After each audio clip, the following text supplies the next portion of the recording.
not a bad way last weekend to mark your 50th Premiership game, was it?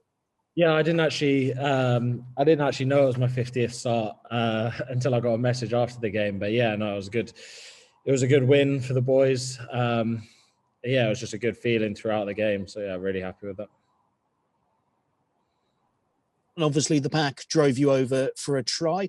How well is that working as a unit at the moment? Yeah, I think we've definitely taken some strides forward throughout since Gibbs has come here.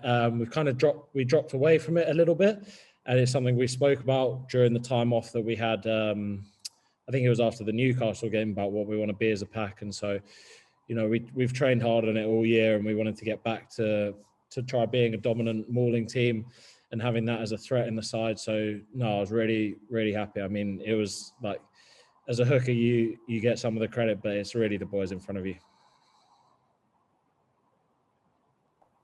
And I suppose as well, there's an element of pride as ever with a pack, but it's about giving the backs the front football to be able to work with. And, if you're providing that, they show what they can do as well. Yeah, of course. And with the X Factor backs we've got at the club, we want to provide a platform for them to go and show what they can do. I mean, we've got some unbelievable ball players in the midfield, and then some outstanding wingers and back three players. So, yeah, we want to try to put it on a plate for them as much as possible. After a game like the Northampton one, which was probably the closest Gloucester had come to an 80-minute performance this season, where do you look to improve? I think there's a lot of places we can improve. I mean, we conceded a try that I know a lot of the boys were disappointed about in the last 10 minutes. We still lost a line out in the game. We had one messy delivery as well. There's tons of places.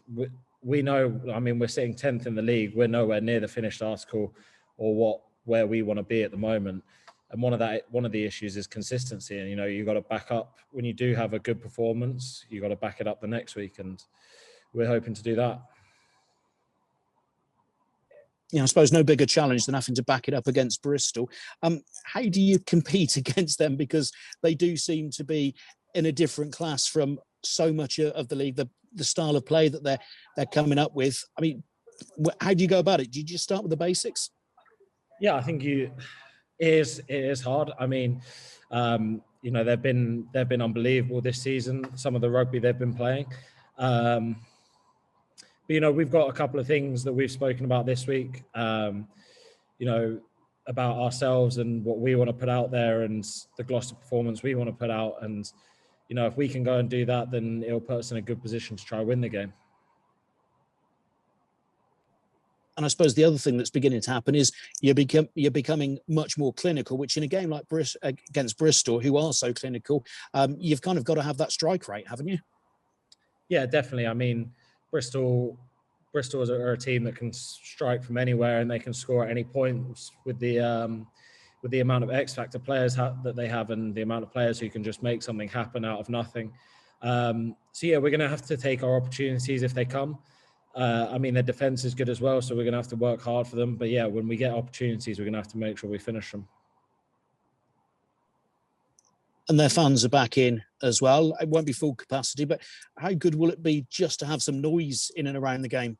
Yeah, I can't wait. I mean, it's a shame we're not at Gloucester this week. It would be nice to, but I mean, we'll get that the following week. But yeah, I know Ashton Gate's great stadium to play in, even if you're one of the away teams. So it'll just be great to have some people there, and hopefully it's a step in the right direction.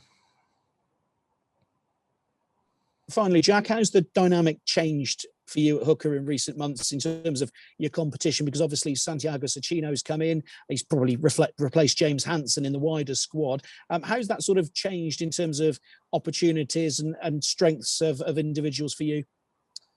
I mean, that's a difficult question. Not much has changed, really. I mean, all the hookers we've got here are all competing for starting jersey every week. It was no different when Chibba was here or Franco was here. So, everyone's got different strengths, and you're never going to be better than someone at what they're good at doing at. But it's about doing what you do and trying to put your best performance out there. And so, whether I'm starting or benching, you've always got to try to perform your best to try keep that shut.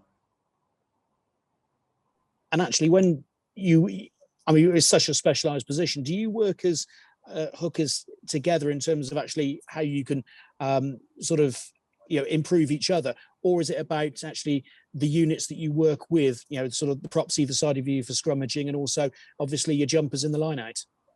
No, we definitely work together, the hookers. We try help each other. If there's something that I pick up that I feel like that could help one of them, or if they see something with me that they could help them, we'll always try help each other, because at the end of the day, the more competition you have and the better the hookers around you are playing, the more it will bring out of you and the more it will push you to play at your best.